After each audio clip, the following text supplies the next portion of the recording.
Good evening, everyone. Good evening. Welcome to Ben's Camera Show. And yes, as the comments are already saying, this provides some needed escapism. Hurrah for the next hour. That's right. You're safe here. This is Ben's Camera Show. All we like is cameras and associated stuff. Anyway, let's cut the music. And there we go. Welcome, everyone. Welcome to Ben's Camera Show. And it's been an interesting week since the last show. The last show, if you didn't see it, was all about Bolex cameras. And I got a very interesting email from Manny Salazar from T.O. Manny's World regarding the Bolex 155, which is this amazing machine, which I showed off last episode. If you didn't see last episode about Bolexes, check it out. Anyway, I like to start the show by going on a bit about issues that came up during the previous show. And what Manny said, he drew my attention to something quite interesting, and it was in the Bolex instruction book for this camera. Now, of course, being a consummate professional, I never read the instruction book until I get into trouble, and then I go straight back to it. But before I do anything at all, let's just go into my little box here. And here I go. Vroom. Where's he gone? Oh, here we are. I never get tired of that. So, yes, the Bolex 155. We're going to pick up straight away where we left off. There is going to be a little bit of overlap from the previous episode. And what Manny said was, I can't quote his email verbatim, but he said, have you ever tried doing a dissolve with that camera? And firstly, I thought he's talking about a different camera, because ain't no dissolve function in this thing. Dissolves, for those of you who are not consummate professionals, dissolve is where one scene fades into another scene. Okay, it's not a fade out, or a fade in. It's where one scene just sort of gets more and more opaque, and the next scene just sort of slides in. It's the kind of thing you can do in 10 seconds on Adobe Premiere or Final Cut Pro, but it takes a very expensive camera and a big pain in the bum to do it on Super 8. So I thought, what's Manny talking about? Dissolves on a Bolex 155? So I said he must have been talking about a next generation camera. It must be the 160 or something that had some special dissolve things. Because generally with cameras, with Super 8 cameras, is that to do a dissolve, you fade out and then rewind the film. No small task on Super 8. Rewind the film and then fade in the next scene. Okay, and not many cameras have it. I think like some of the high-end Canons have it. The Nikon R10 has it. Nizo, some of the decent Nizos can do it. Not an awful lot, because to be honest, rewinding Super 8 film is a bit of a mug's game if you haven't got a cartridge that you can open up inside a bag and properly do it. I made a whole film about rewinding Super 8. It's not designed to be rewound, and dissolves can basically go back a few frames and everything, and then carry on. So anyway, Manny's here. Great. He can give some enlightenment maybe later. So anyway, he said the Bolex 155 can do dissolves, and there's something called an optical dissolve. I said, what in the hell is he talking about? So he sent me the PDF of the instruction book, which I've got right here. I'm going to activate there we go, the upload cam. So yeah, this picture on the front, I'm going to talk about that later. Believe it or not, I have something to say about that. So here's the instruction, and that one. So here's the instruction book, very nice, very well set out and everything. And he said, look at page 15. I'm going to read it. It's up here. It's a bit complicated. Optical dissolve, it says. Something called optical dissolve. What the hell is an optical dissolve? It says, by maneuvering the distance knob, when the zoom knob is set to telephoto position, you can obtain an optical dissolve. They've put it in quotes, at least. An optical dissolve. This special effect permits for instance, a smooth and pleasing transition between two scenes. What? What are they talking about? Optical dissolve, smooth transition between two scenes. See page 28. Well, let's go to page 28.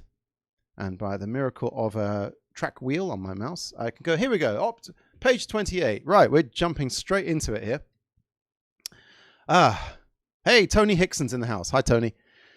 Make films full of life and movement. Okay, I love this. This is at the very back of the instruction book. Whoop, it says a few suggestions. Okay, the Bolex, I'm going to read this out very quickly. The Bolex 155 macro zoom camera enables you to introduce in your films a transition that serves the same purpose as a lap dissolve, but without any of the tedious procedures necessary for producing the latter. Lap dissolve, that was what I was talking about, where you fade out, rewind, fade in. This special dissolve, in inverted commas again, is obtained simply by maneuvering the distance knob at an appropriate speed thoroughly, zoom knob set to telephoto position, semicolon. The extreme long focusing range of the camera enables the area of sharpness to be shifted completely for producing a remarkably professional effect. For instance, a close-up can be dissolved to a second subject slightly further away, and this dissolved into a long shot. This optical dissolve, which provides an original scene transition with an illusion of depth, has the added advantage of being extremely simple to produce, indoors or not. Keep the camera as steady as possible while filming. The slightest jerk is magnified on the screen and results in unsteady pictures. Well, we knew that. The shape of your camera ensures an excellent hold. Okay. However, if circumstances permit, it is always advisable to use a monopod or tripod. Now, that last stuff makes sense, but what the hell are they on about? The maneuver, I had to read this about 6 times and then 6 more times to work out what the hell these 1950s French guys were, or Swiss guys were actually talking about. Dissolved using a distance knob. Distance knob? Anyway, I worked it out. I figured it out in the end. Distance knob is this thing. It's what most sane people would call a focus ring. Of course, you usually have most normal cameras, you have the focus ring around the this part of the camera. On the Bolex, it's here. And I mentioned in the last show how there's an insane amount of focal distance you can cover just by a little bit of a knob, just a little bit of a tweak on this knob here. So I realized the only kind of thing you can do, dissolve or otherwise, with the distance knob is a rack focus or a focus pull. Right? Focus pull. What's a focus pull? Focus pulling. Well, I'm going to show you. Focus pulling is where they adjust focus from one point of the picture to another. I've got some nice examples here from Hollywood. Here we go. Here's James Bond. He's walking into the room. This is in Casino Royale. And he takes off his shirt. There's a classic Bond thing. He looks and watch this. Da, da, da. See? Focus. It pulls focus. Again, on the martini. Someone's done a wee in his martini, and he's starting to feel the effects. You see? Again, Jurassic Park. Look, clever girl. Quick focus pull. Fight Club between the bottles and Helena Bonham Carter. I went to school with her. And then look, guns. You've got the focusing on the gun, focusing on, that's from Goodfellas, more focus pull. Okay, you got it. Fat rack focus. It's a way of showing the audience what to concentrate on. Okay. Now, what they're talking about with this thing is that you focus on something far away and you have something in the shot but close by and unfocused, and then with a little bit of a tweak on this thing, you just pull straight from one distance to another. So it's not a dissolve at all, Bolex Payard. Excuse me very much. This is not a focus. This is a focus pull. It's not a dissolve, sorry. It's a focus pull. Anyway, with that in mind, I tried it out. I had a go. Of course I had a go. And I'm going to show you what I got. Okay, so this is what I did. Okay, so I got a little robot here. little robot, which is what I use quite often for my tests, because it can wind up and move without needing another person involved. So I got it on top of a mic stand, the same mic stand I've got the mic on right now, and I got it close by to the camera, and you can see in the background there's just the sort of the rest of the kitchen. And look at this! Wow, pulling focus from back to front. So that's what they're talking about. It's not a dissolve, it's not a transition. It's a simple back and forth focus. And because the Bolex has that tiny little, I'll pause here for a sec. Because the Bolex has that tiny little knob, you can actually yank the focus from infinity to like a couple of inches with just a tiny little movement. You see, most cameras, let me get one here. Let's try this one. Okay, if you wanted to pull focus using, say, this Canon, the focus, like any other normal camera, is here. You go from 1.2 meters all the way to infinity. Okay, and that's a bit of a hassle. You're going to move the camera around. It's going to be a bit imperfect. There's a lot of distance to cover there between infinity and a couple of inches. So if you want to rack focus on something like this, you should have like a bar coming out of here, and ideally you need a focus puller, which is a job, by the way. My very good friend Mr. X used to be a focus puller, and he told me it's a very highly paid job because it's a very, very difficult job to do. Very often they have, I'm getting on a tangent here, but they have a remote control focus on really professional cameras. And the guy stands there with a or woman, I guess, but usually you see a guy. He stands there with a knob that actually remotely controls the focus on the camera, because he can't be going up and jiggling the camera around. So anyway, back to this here. So yeah, so lovely looking. This is on Kodak 500T, and it came out very nicely. So with the Bolex, with the short distance that you can focus, and then with the short distance that it takes to pull focus on the Bolex, you can actually get some rather nice, and they are correct, some rather professional looking results. I put the robot even closer and zoomed all the way into it, and this is so damn close that you have to get, this thing can focus on stuff that's basically touching the camera. That robot head there is touching the top of the camera. It's that close. And here's the result of that. Boom, focus the background. So the foreground, is there a robot? Is there a robot around it? Yes, there's a robot. There's the robot. Back and forth. So that's what they're talking about. I don't know why they don't just say, why don't you try pulling focus? Oh, that's just the robot when I wound it up. See, there's little sparks inside its mouth. I had to put that footage in there. It's very nice. So that's what they're talking about, the Bolex people, when they talk about this this so-called optical dissolve. Don't know why that didn't catch on. Optical dissolve. I've never heard such nonsense. And the funny thing is that this, trying this out, and the dissolve and the focus and all the rest of it. See if you can see what's going on there when I change focus. You can't really. It gave me a focus. It gave me a focus on what to do tonight's show about. That's right. I'm not going to do an entire show on focus pulling. But then again, I am not. I'm going to do something quite similar. Not similar. I'm going to do something quite related to that. That's right, because tonight's show is all about lenses, everyone.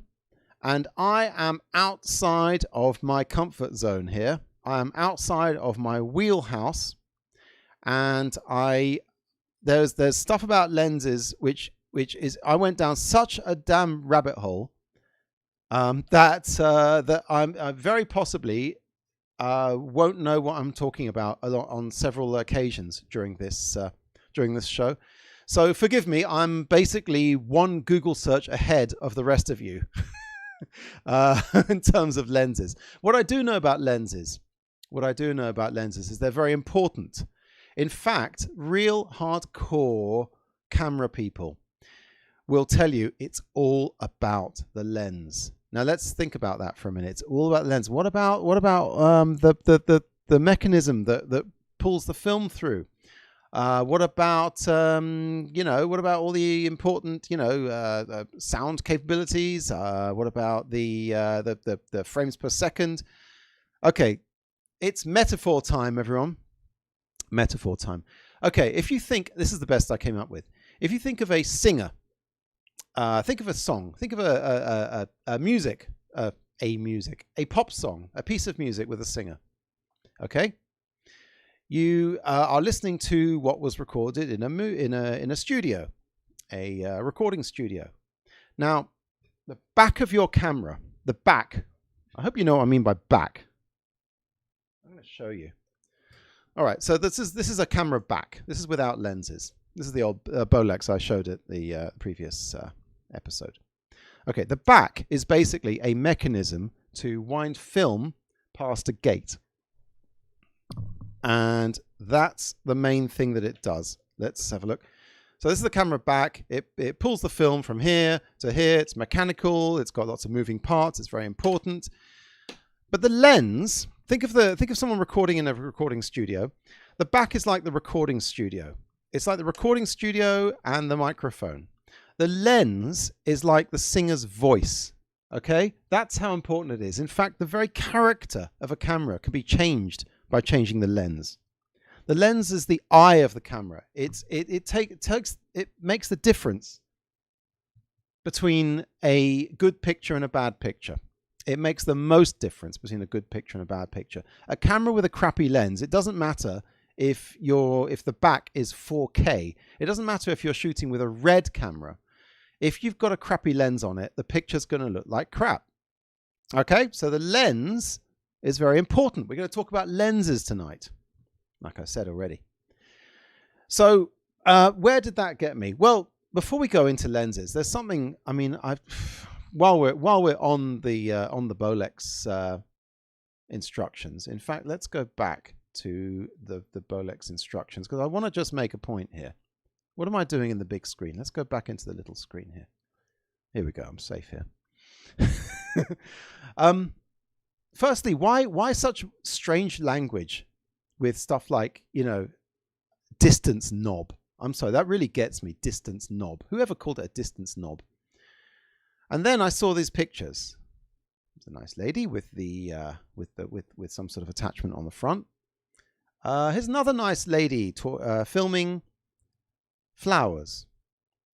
Okay. Then I looked at a few more Bolex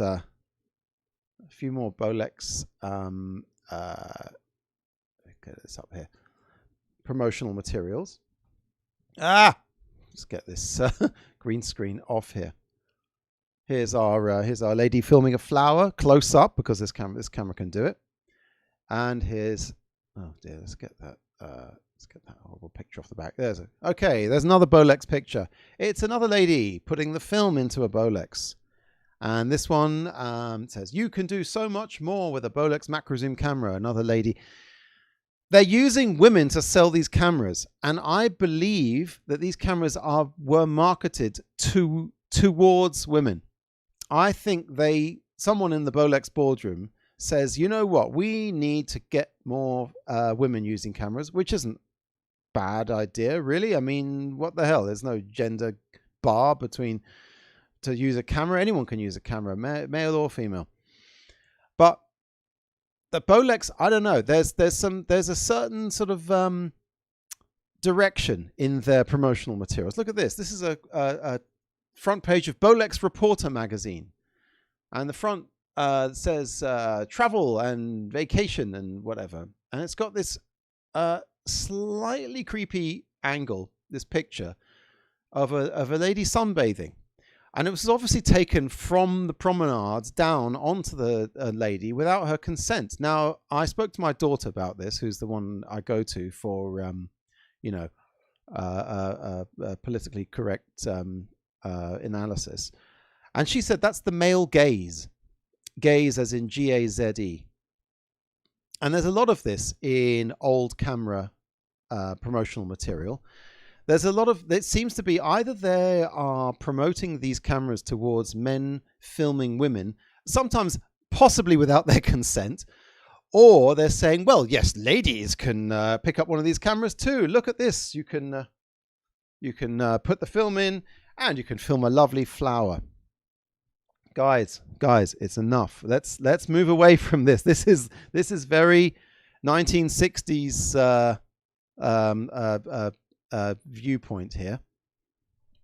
We're just like the technology. Damn, my green screen is acting up tonight. So yeah, I don't know. It's whoops, that's coming later. So anyway, that's just an idea I had. It was just I wondered whether this Bolex instruction book isn't in fact some unbelievable act of mansplaining. I never really understood mansplaining, but then when if everything gets reduced to the level of cameras, then I can understand it. Calling it a distance knob. I mean, really. Anyway, so that's the Bolex. That's the rack focus, and we're going to get on to lenses tonight. Lenses. Well. Right, what have we got first then? Let me look at my notes here. If you find a Bolex advert, yes, I've done that. Right, okay, I've got to give some shout outs firstly. Some shout outs. Other than Manny, who got me onto this whole rabbit hole. BolexH16user.net. Amazing website. It was so helpful in researching this show tonight. It's got details of every single lens ever made for the Bolex. I know there's other lenses. We're going to go through them, but this is a great website if you ever go to it. BolexH16user.net. Also, very useful. A filmmaker's guide to sensor sizes and formats. A guy called Mark Lafleur, sharegrid.com. I'll share all these links on my website. Oh, did I have a website? Yes, it's right above here. ZeroBudgetFilmSchool.com. Zero Budget Film School. This is my website, and in case you didn't see it, it's got all the previous shows. It's got links that I talk about. It's got a gallery. It's got various nice little Super 8 and whatever stuff. So go to ZeroBudgetFilmSchool.com and have a look. But anyway, before you go to that, go to sharegrid.com with Mark Lafleur, because Mark Lafleur set out what I think was the very best guide to sensors and lenses and the relationship between them, and crop factors, and what's this, image circles and lens coverage. I learned so much from this. There's an awful lot. I might actually refer back to this website, Mark Lafleur. Thank you, Mark, if you ever get to see this.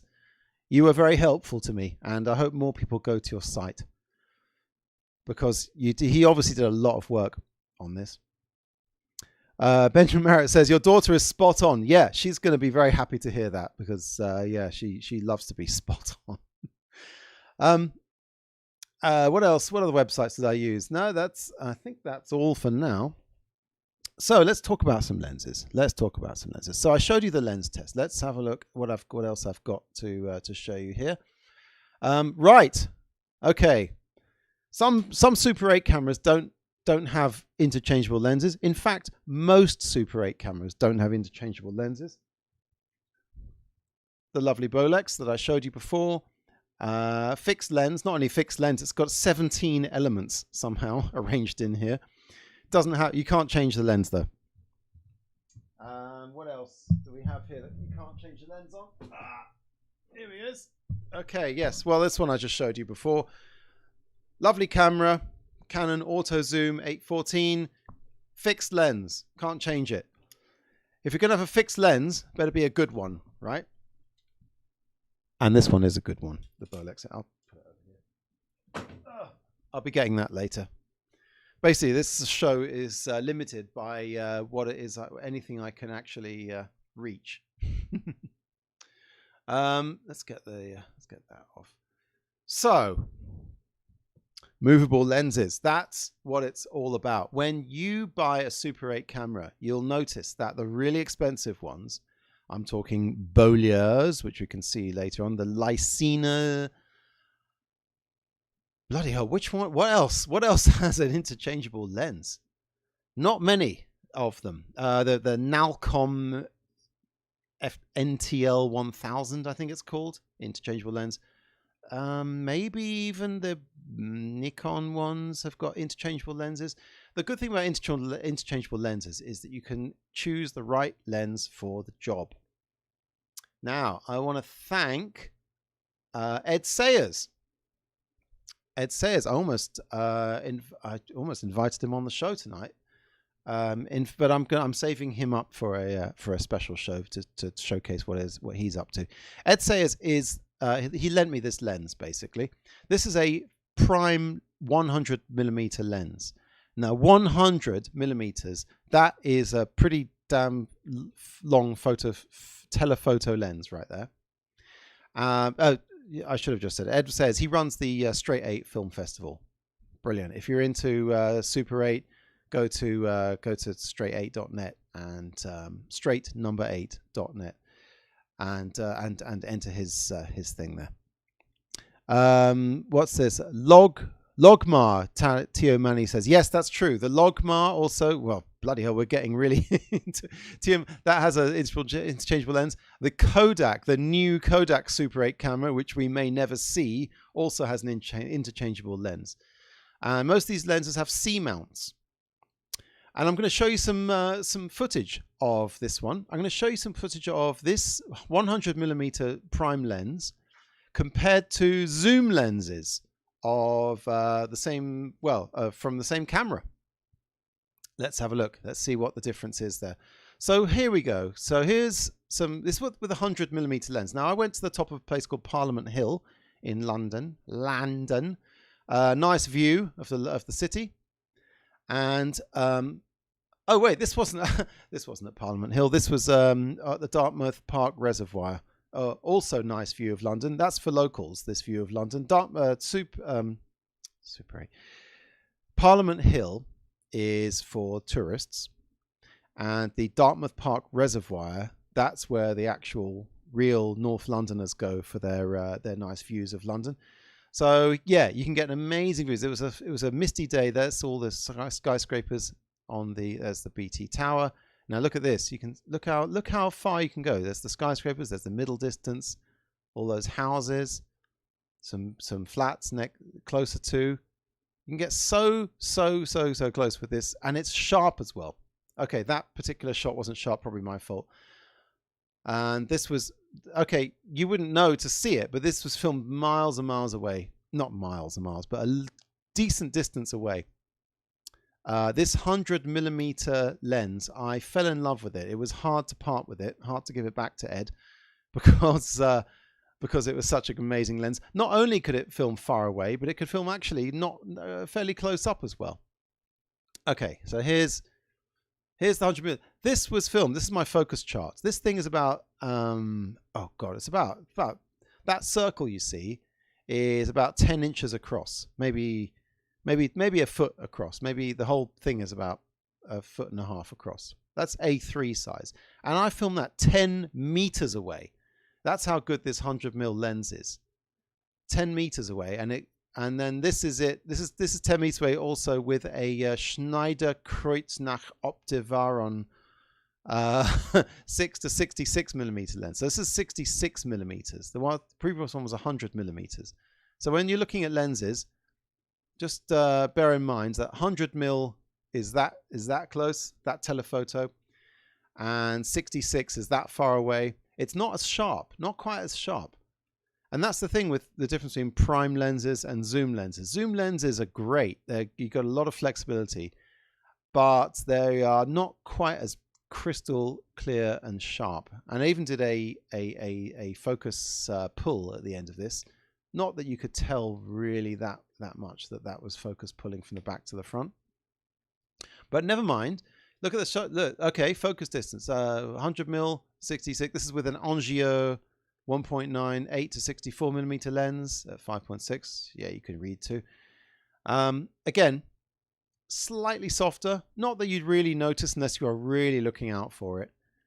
But yeah, the distance, the prime lens really is sharper, and oh, I'll get onto that bit later. So where am I going there?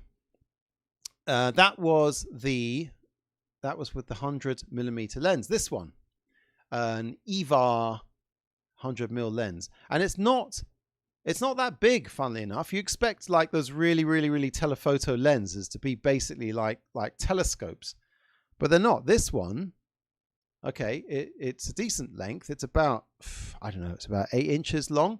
And here's a picture. I've got a Bolex here, and here's about how the scale of it approximately with the Bolex. Not bad. It's about the same length, maybe slightly shorter than some of the Bolex's zoom lenses. And the thing is, of course, you know, if you wanted to film anything in a sort of a close-up format, you're going to have to get at least sort of 10 meters away from your subject. But then again, you wouldn't be using one of these for normal, casual use. You're going to be using a prime lens with a much wider angle, such as this Switar 10mm lens. 10mm lens. Well, what's a 10mm? Well, 10mm is wide angle. Okay, from about 10 to about 25 is pretty much wide angle. From 25 to about, I don't know, 55 is your middle distance, and from 55 up, that's your telephoto. Now this, the nice thing is about these prime lenses, let's get that off, and some white background there, is that once you've put a little one on, if you're just going to do widescreen, the whole Bolex camera becomes quite a dinky little, quite a much more lightweight thing to film with. See, so you can just film with that, and that's a decent wide angle, and that's why these cameras with interchangeable lenses are so good. Because you can you can choose the right lens for the job. Basically, if you've got a zoom lens, that's your kind of you know, jack of all trades. But if you're really seriously into it, you will have, or you will find, or you will somehow get hold of a whole bunch of different prime lenses.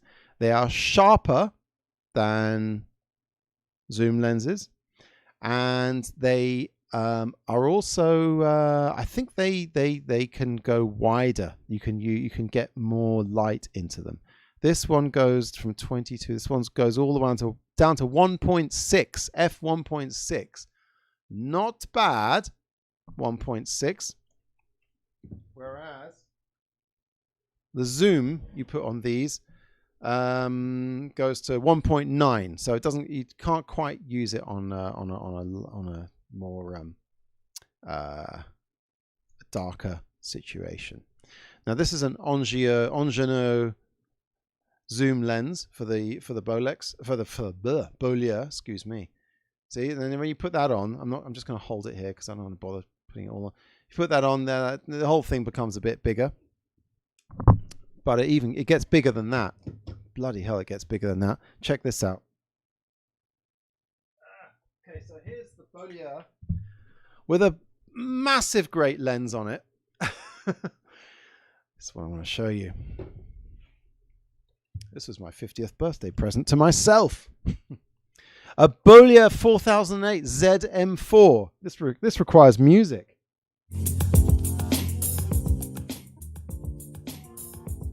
The Bolex 4008 ZM4. I've shown you my ZM2.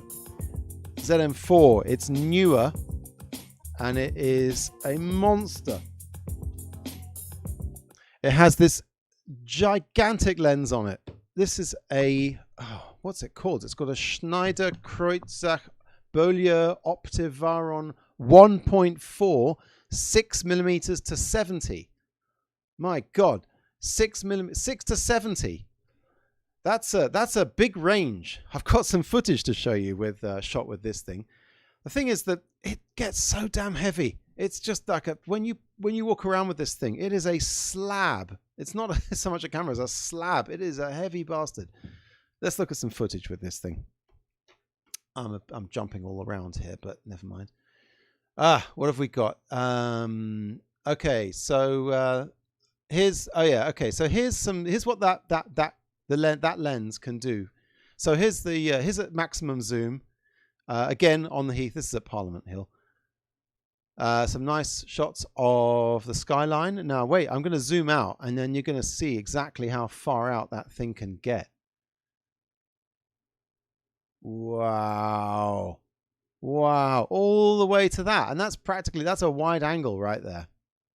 You've got your wide angle and telephoto all in the same lens. I know that's what a zoom lens is all about, basically. But some very, very nice footage here if you want to zoom in.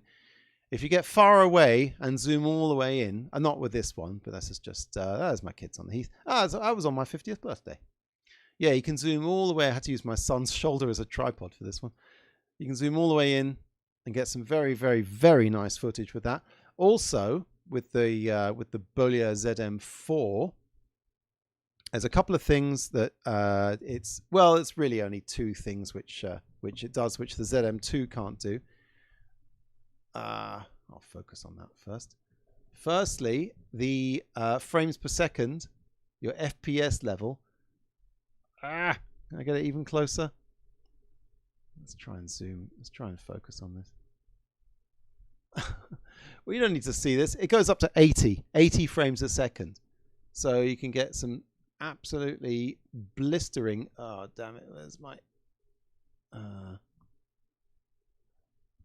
some amazing, amazing slow motion on this thing.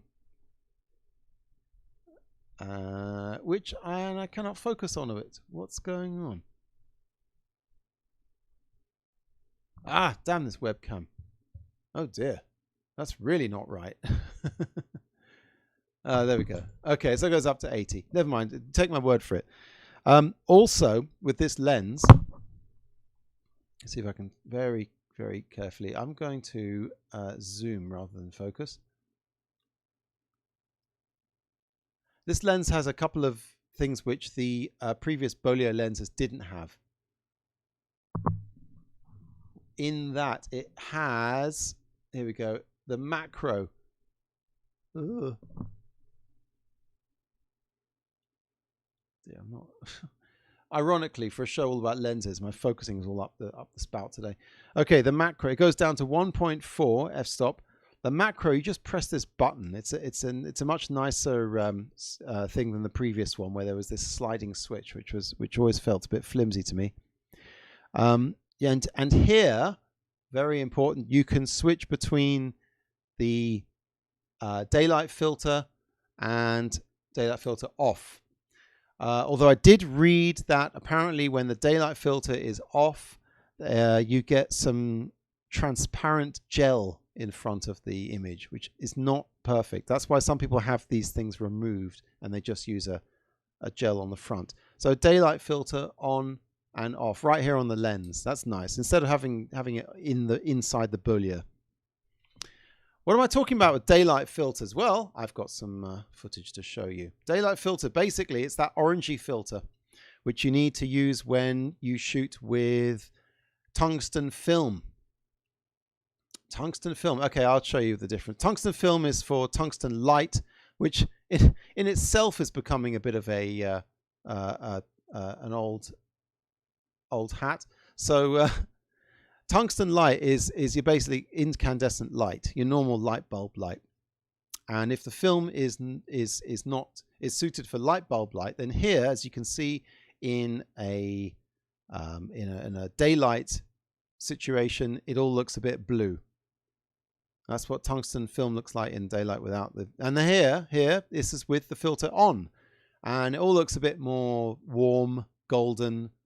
See, the light is actually the color balance is better. I know that you can do all of this stuff on Premiere and Final Cut Pro afterwards, after the fact.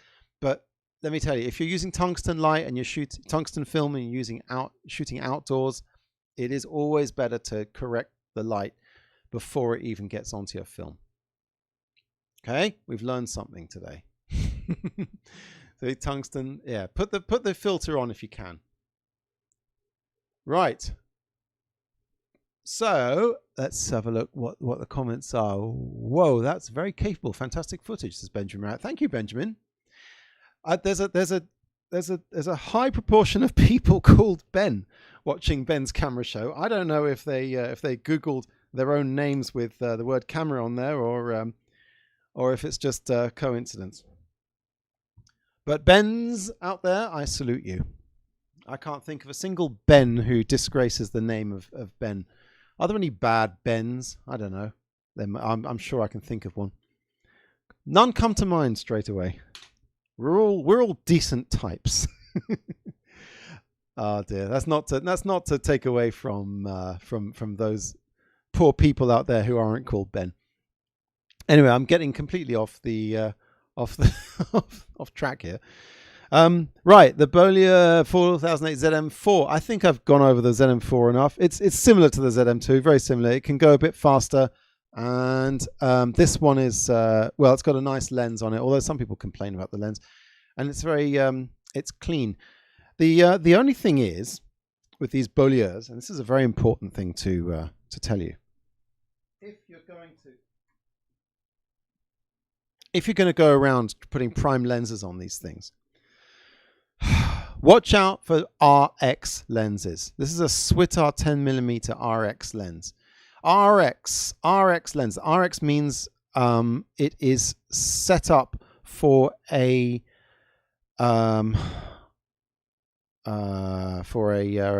what's it called? I've gone blank here. It's set up for a camera that is a that where what you see through the eyepiece is what you get through the lens. Reflex, that's the word. The reflex is a lonely child. Reflex cameras. If you were to buy an RX lens, okay, I'm going to try and explain this. Explain this as best I can.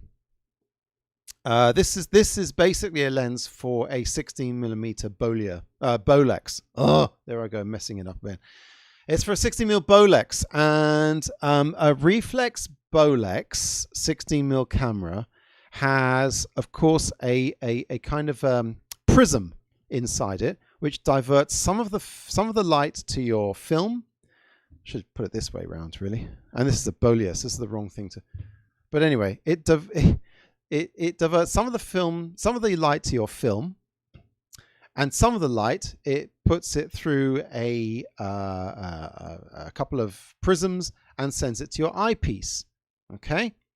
So why should that matter what kind of lens you put on these Bolliers? Well, you can't put an RX lens on a Bollier camera because this happens. I'm going to show you what happened when I tried to use this nice wide-angle lens with this Bollier. Get ready for some disappointment here. Okay, firstly, I got to say I used this with Boots expired film, so that's why it's all pink. Secondly, yeah. Everything came out blurred. This is at the Science Museum in London, outside the Science Museum. Blurry, horrible, blurry, and more blurriness. Complete failure.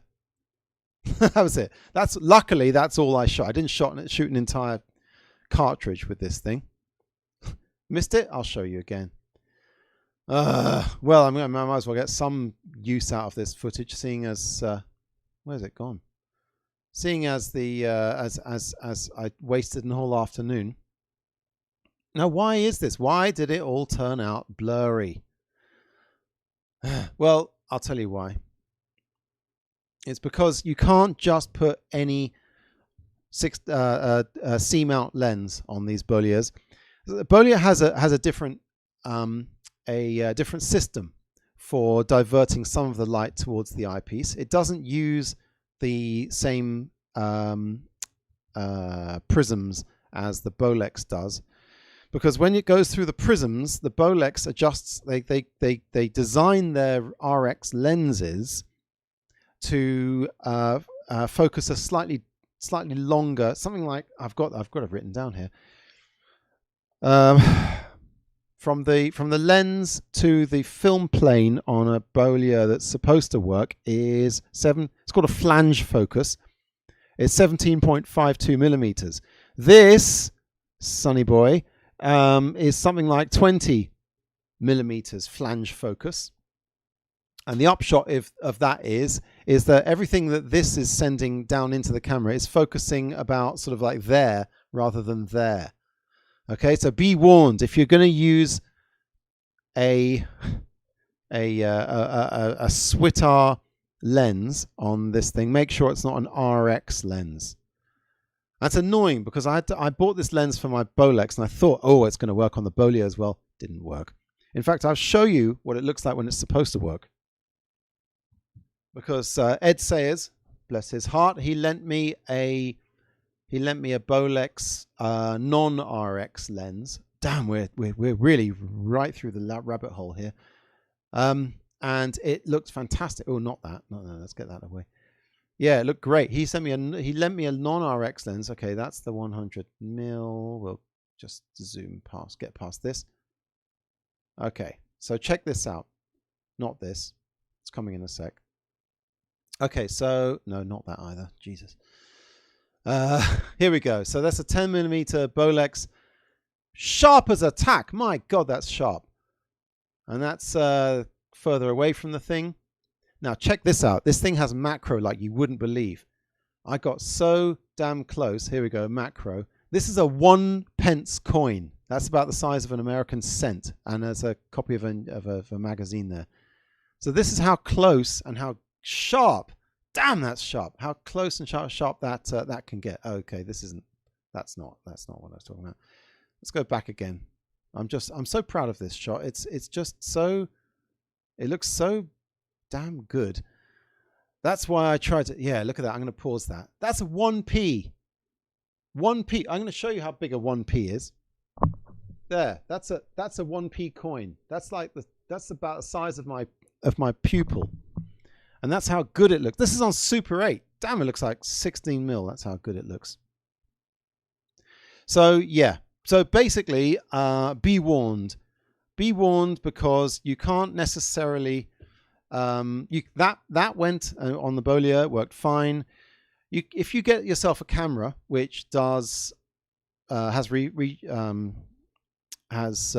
changeable lenses, do your research before you buy any lenses for that damn thing, because not all of them will work. Yeah, that's what I learned. I learned that the hard way. So enough of that. Enough of that. What have we got next to show you? Right, so that's the Bolex lens. That's the Heath footage, a ZM4, with and without the filter. Ah, okay, right. We're going to look at some actual lenses here. I said that was a C mount. That's right, and I meant what I said. Just use that as an example.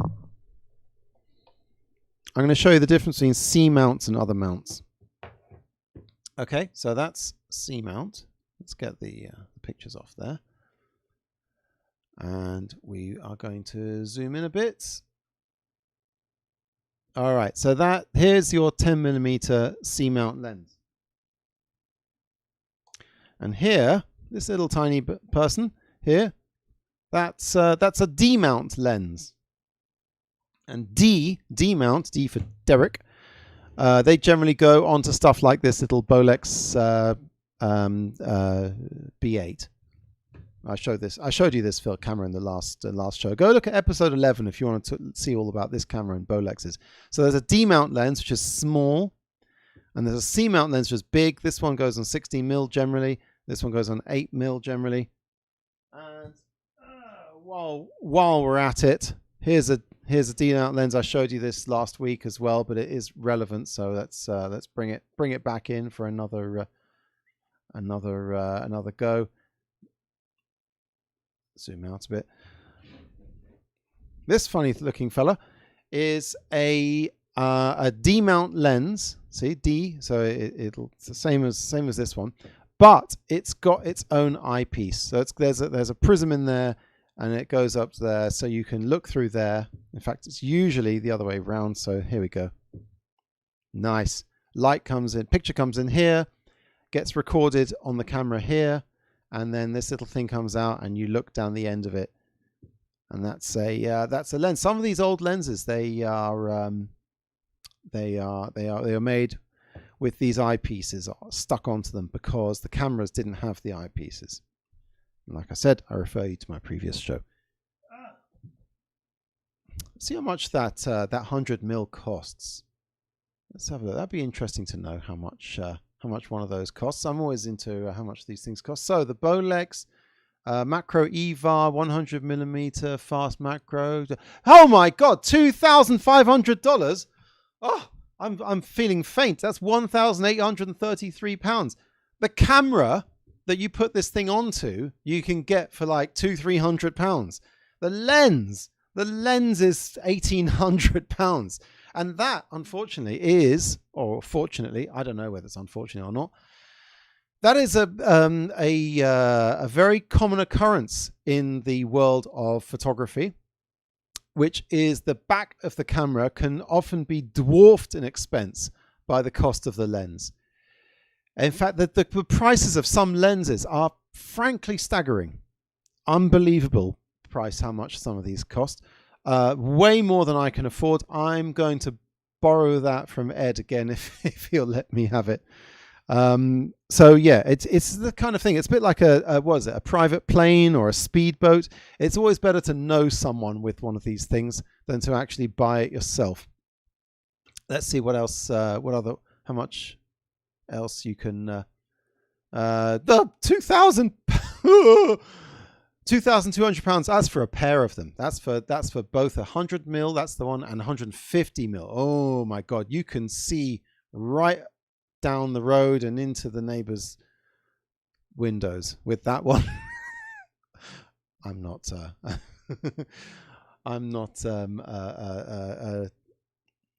saying you should go and spy on people with these things, but really, you know what? Some of the advertising for these really, really long lenses is frankly incitement to illegal activity, because I've seen adverts for these things from the 60s, and they've flat out said it's perfect for filming ladies in the distance. Now, I'm not making this up. I'm going to find it. I'm going to find it somewhere and find out where they said it. But they were effectively telling you to be a peeping Tom and to spy on people with these long lenses. I'm really, other than filming landscapes, I don't see what else can you do with them. I mean, but they're great. They're lovely. I'm not going to drop 2,000 quid on one. Jesus Christ, you could buy a car for that amount of money. Insane. Oh look, here's a £23. That's a lot cheaper. For a Sankyo, it's a shame none of my Sankyos have that. So yeah, that's the point that most people come to, which is that their Super 8 cameras don't have adjustable lenses. So I bet you're feeling a bit left out by all of this. Don't worry, I've got something for you.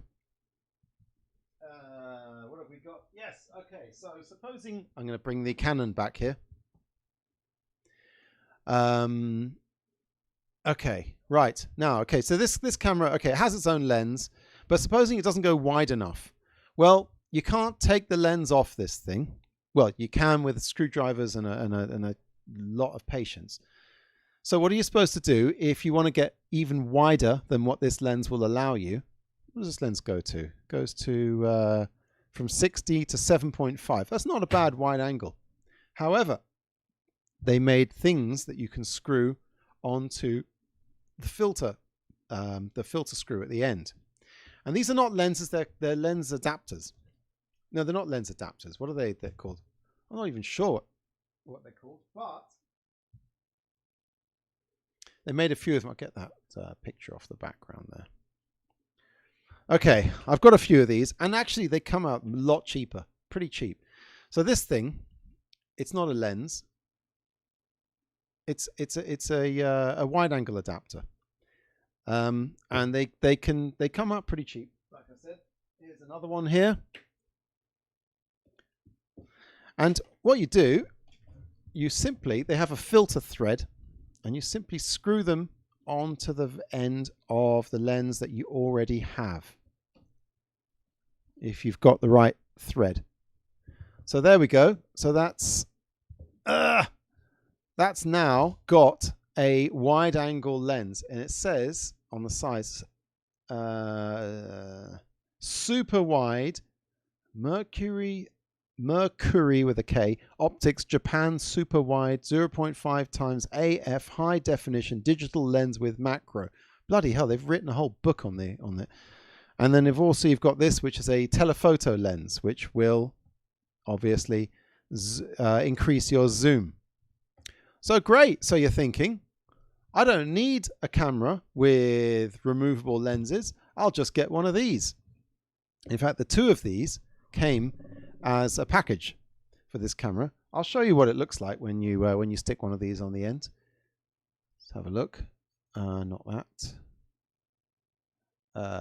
Here we go. So here's some Super 8 taken with the wide angle adapter.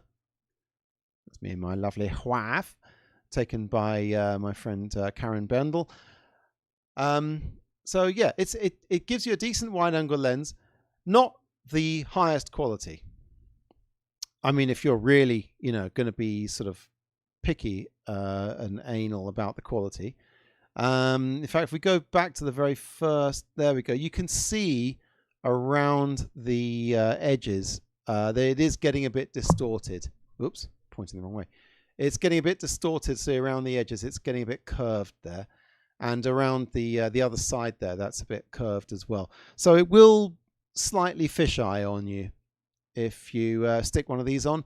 It's not an ideal solution. Of course, using a proper prime lens would be the best, but this is a decent enough halfway house, if you like. You can screw stuff on the end of a normal lens and get results. And this is the result. This is the result from that. Of course, to really show you, I should have filmed it with and without the lens. Where are we going? So that's a possibility. That's a possibility if you want. It's a wide angle or telephoto adapter, which you get put on the end of the lens. Yeah, not perfect, but yeah, it works. Why not? And these things tend to be super cheap. Like you can go on eBay and find a whole set of these things sometimes for like £20 or $30 or whatnot. They're not the best quality. If you're a quality freak, you wouldn't be using these anyway. But if you just want something useful, why not? Stick it on there. Let's put that away. Oh, here's something interesting. UK Airsoft says, have you used 16mm? Yes, I've used 16mm. I have a 16mm lens. I don't use it quite as much as Super 8. I'm going to do a whole show about 16mm. So hold on to your hats. I have to shoot some 16mm to show you, because I don't do a show unless I've got some actual footage to show you. Because what's the point of that? Just showing you the equipment and not showing you how it looks. This is a lens I think I've shown you before. It was from a UMIG camera, a UMIG, oh god, something 80, XL80 I think it was called. The reason the lens is off here is because the camera got destroyed in the process of making my straight 8 film and then run over by a car. But what I wanted to show you here, and I think I've shown you before, this is what's inside some of these Super 8 cameras when you flick the sun or the light bulb setting. When you press that, here it is. Look, this thing, that's the orange filter. That's the daylight filter if you've got tungsten film. In fact, let's we can focus on this a bit better. Oh dear, I've gone too far. That's good enough. So this little filter thing, see, it just gets put forward and backward, in and out from the lens.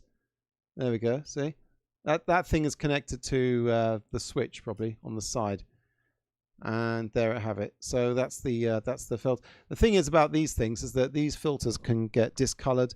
They can get a bit a bit cloudy sometimes. They can mess up your focus. Some people have them taken off from the inside of their cameras. That's a very, very complicated job.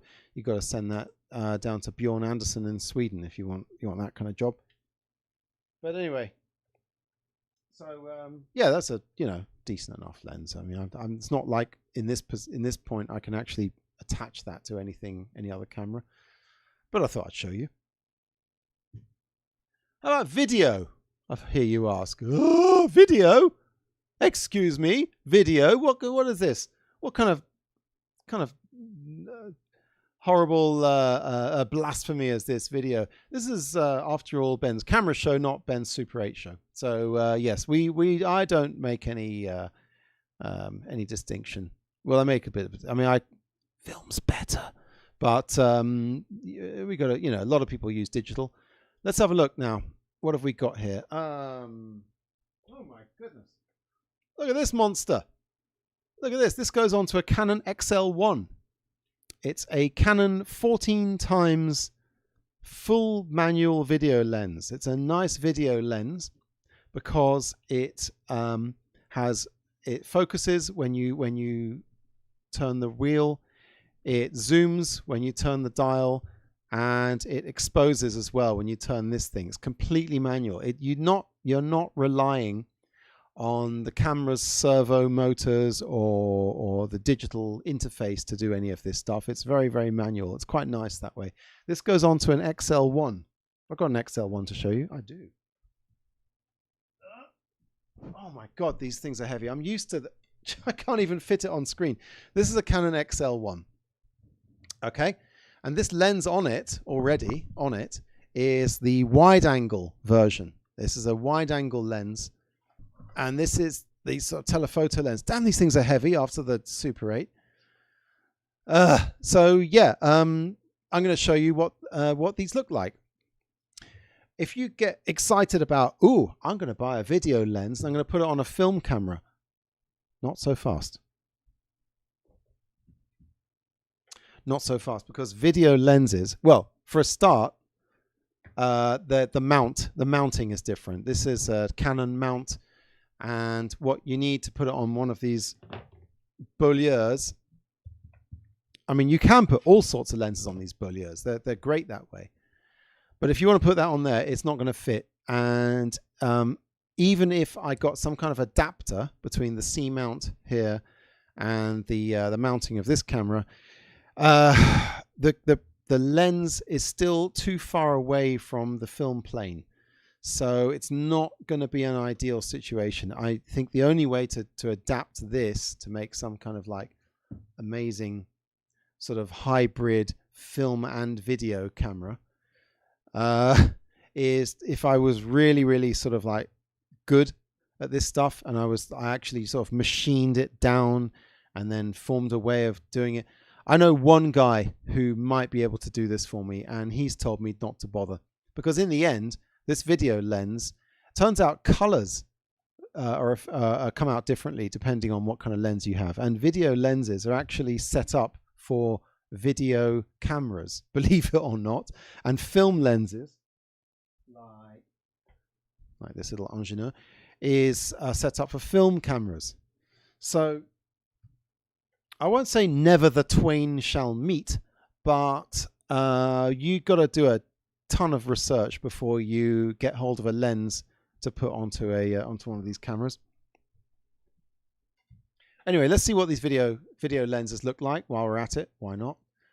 Because of course I did that for you. Yes, I did that this afternoon. I didn't film anything particularly amazing, but there's an ex-warehouse industrial building. Yeah, that's a full zoom, and then I'm going to zoom all the way out. Not bad. Then with the wide angle, whoa, you get all the way back there. This is all filmed on the XL1. You can get really wide, and if you have a wide angle lens, by the way, you can do a lot of handheld stuff, and it kind of absorbs a lot of the movements. You can do handheld, you can do close up. Wide angle is very good for getting really up and close to stuff. And look, I'm getting close up to the previous lens. Yeah. There you go. So that's the Canon XL1 video lens, whatever it's called, video and well, wide telephoto and wide angle. So By the way, I don't know if I've managed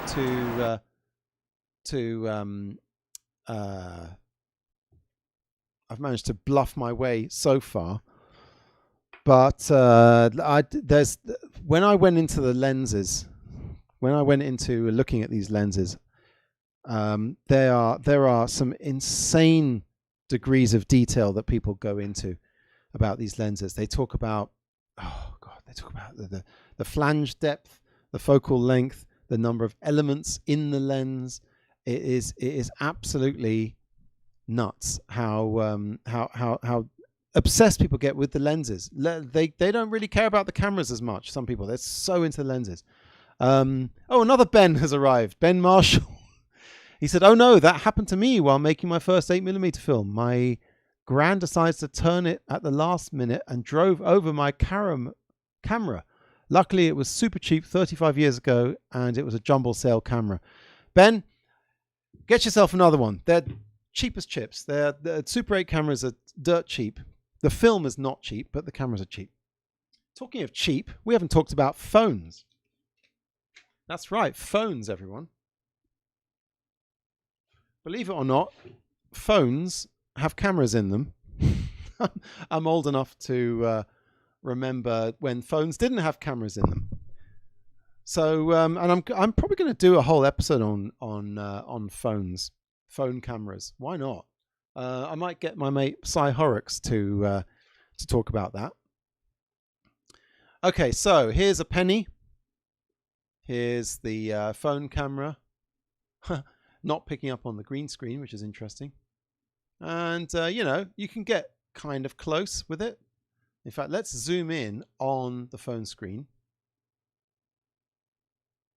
There we go. Right. I'm going to show you something I picked up in America for only $6.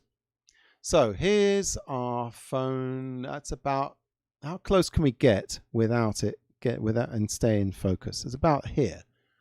That's about as close as my phone camera can get to this penny and keep it in focus. Any closer? Yeah, it's gone soft. Okay, but I got this Jelly Lens close up for mobile phones and compact digital cameras. That's how old this thing is. Jelly Lens. What's a Jelly Lens apart from it being $6? Well, I'll show you. This is a fun little thing.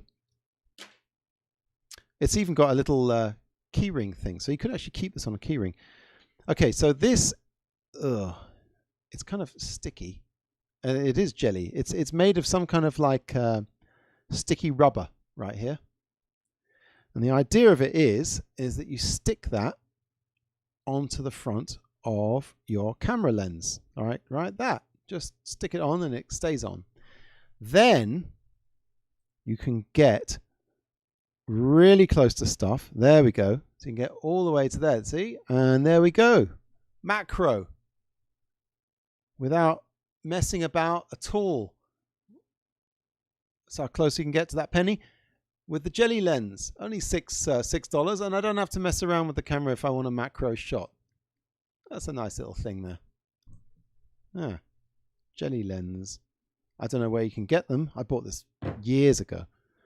I'm a hoarder with my camera stuff. I really am. This has been sitting on a shelf for years and years because I knew that one day I might use it. And today is the day. Although, to be honest, if I needed to do some macro, I'd probably just film it with my normal camera lens and then just sort of zoom it up like that. But what's the point of that? Then you lose some definition if you zoom it up. There we go. Fun, fun, fun. Oh. Right, what have we got left to show you? Not much, actually. Bloody hell, it's already 8:10. God, the time flies. You shouldn't see my notes. I might be writing something naughty on there. The Jelly Lens, the SLR, the D-Visor. Right, that's it. We've reached the end of everything I know about lenses, everyone. There's so much more. There is so much more to learn about lenses. I don't even know what I don't even know what I don't know. Put it that way. There's stuff about lenses, which, I mean, we could go into microscope lenses. I'm saving that for another show. We could get into high definition lenses compared to standard definition lenses. I could demonstrate the difference between video and film lenses. I've just done that. I have done that, but I could try and get a video lens onto a film camera. I could try a contact lens on I'm just free forming here. I don't know what I'm talking about. Like I said, I'm like one Google ahead of the rest of you with this, but all I can say is go pay special attention to your lenses. If you're going to buy a camera, make sure the damn lens is clean. Make sure it doesn't have fungus in it. Sometimes, I don't know what kind of organism gets its jollies by living on a lens. I mean, what are they even going to eat? Lens coating? But sometimes when you buy a camera with a lens, it has fungus on it. Nightmare.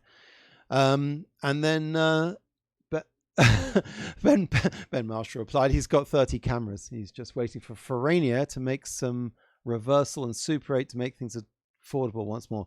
Ah, Forania, yes. That's maybe I should do a show on film stock, all different films. So Forania are known to have made some of the what was it, Fuji? I don't know. They made some of the very nice film stock back in the day. Right. I think it's time for some entertainment, don't you? Of course it is. We've now reached the sum total of everything I know about lenses. It's time to watch a movie, and we're going to carry on with the Black Hole, which we watched some of last time. Now, here it is. Manny was amazed last week that I had the Black Hole on Super 8. Unfortunately, I only have like one 400-foot roll of the Black Hole. You see, what they used to do back in the day, they used to sell movies for Super 8 lovers, people with Super 8 projectors to watch at home. But they cut them down. They cut a whole movie into about 20 minutes of Super 8. And sometimes they did it well, sometimes they did it very badly. I have a cut of Alien. I have a 20-minute cut of Alien, which is about as fulfilling and enjoyable as the full-length feature. They did an amazing job. They even put in some of the slow scenes as well. See, quite often with these old movies that they put in shortened versions on Super 8, is they just show you the action scenes and nothing else, because they figure that's all you want to see. But the version of Alien I have actually paces it really well. I'm not going to show you that tonight. I'm already in danger of being copyright struck. But hey, what the hell? Funnily enough, I did a show at Exploding Cinema the other day, and my mate Duncan Reiki had a film where we used a lot of footage from the original King Kong, and YouTube just cut the whole stream. They just cut it out, and we had to basically, all our audience was bereft of the rest of the film, even though it was like using King Kong in a sort of a satirical way. Never mind about that. That's their problem. Let's watch some more of The Black Hole. The Black Hole, I think the way they cut the film down was they took the last 20 minutes of the film, which is fine, because The Black Hole, basically, there's no action really until the last 20 minutes. So they just said, well, sod it. Let's just put the last 20 minutes in, and that'll do them. So let's get on to it. Yay. I'm going to run out of Super 8s one of these days. We're going to show this on a Sankyo. Lights out. Oh, yes. Back in the day, you had to turn all the lights off. You had to turn all the lights off to watch a movie. And it kind of made it more exciting. Right. Hopefully this is going to work. Let's see. Well, we've got a Super 8 projector standing by. We've got the oh dear, it's not coming on. Oh no. Are we gonna oh no, because I didn't here it is. Okay. Uh-oh. What did I do?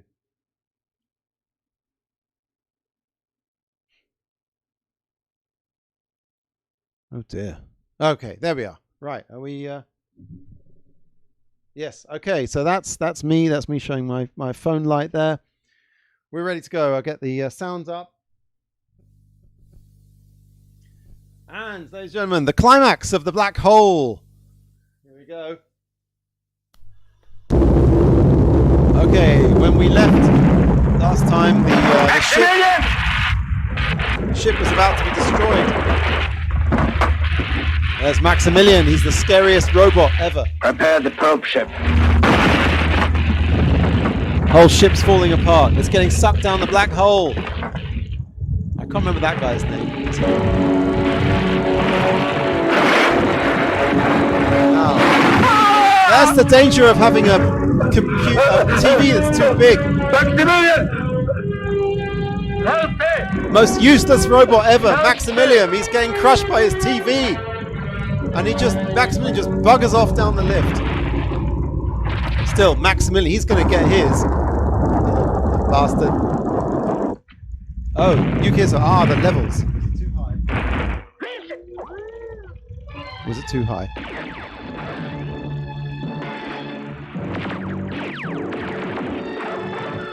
John Barry music. John Barry. You can tell.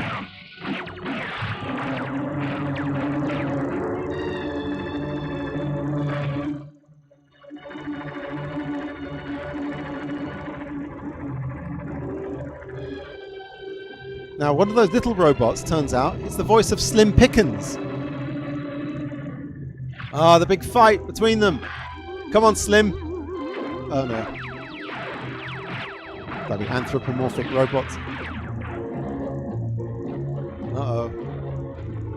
Oh, no. Maximilian. It's going to kill him. It's going to kill Slim Pickens. If only Slim Pickens had a nuclear bomb he could ride. Oh, dear.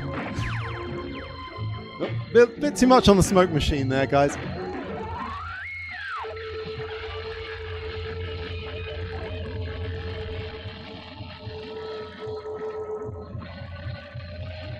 Oh no. And then look what he does. He electrocutes him and then... Yeah, he's got an R2-D2 kind of buzzsaw. He's going to mess up Maximilian. Good. That robot's a bastard. He had it coming, everyone. Yeah, this is the best part of the movie. Yeah, it kicks his ass. It drills him a new ass and then throws him into a black hole. Oh dear. Who puts glass panels all over a spaceship right next to a black hole? That's asking for trouble.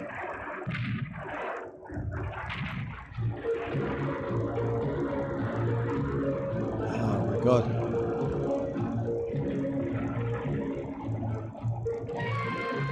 Ben Marshall says the ultimate definition of a movie, the ultimate distillation of a movie.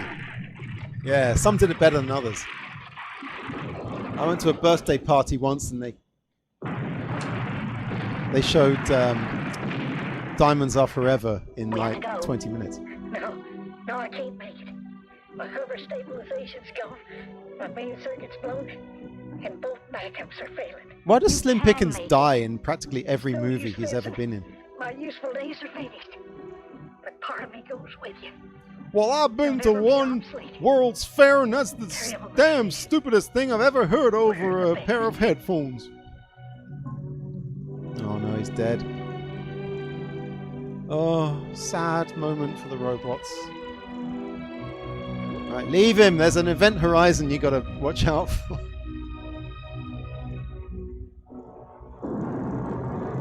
Just to show you this is actually happening, not just a video. There's my hand.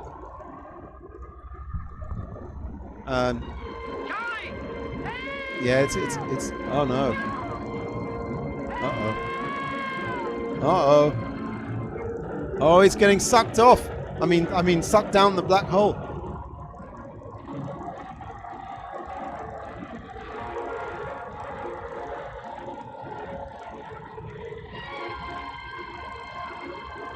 That's such a James Bond kind of incidental music, isn't it?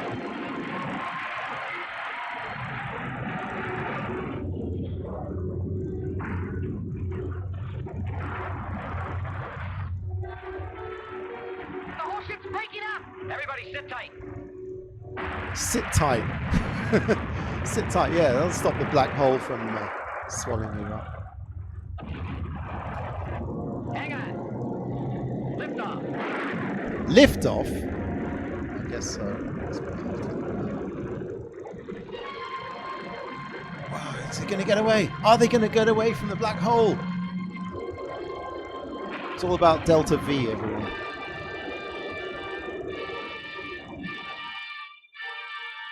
Okay. The end. Well, I guess so. I guess that's the end of... It's the end of the show. Well, that was fun, everyone. It's fun telling you about lenses like I know what the hell I'm talking about. The next show will be next week, Thursday, 28th of January. I'm all over the place with my next shows. I think last week I told you it would be on the 28th, and now it's the 21st. And then a few weeks ago I said I wouldn't be back till March, and no, I just said I wouldn't be. I don't know. I'm date-wise, I'm everywhere. A classic, says UKSL. Let's have some more music. That's it, everyone, and thank you for tuning in.